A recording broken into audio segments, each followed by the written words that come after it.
أحيان صعب تقول للي تحبه أنا أحبك، مع أنها تحس إنها بسيطة لكن صعبة شعوريا.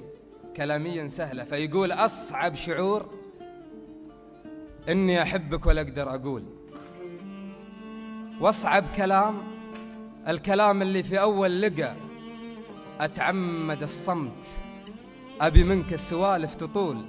سولف علي يا حلو حرف بصوتك رقى، أخاف أقول إني أحبك وأكون العجول، وأخاف ما أقولها ويعيش عمري شقى. ما بين أحبك وما بين الشعور الخجول، ما همني من رحل ما دامك اللي بقى.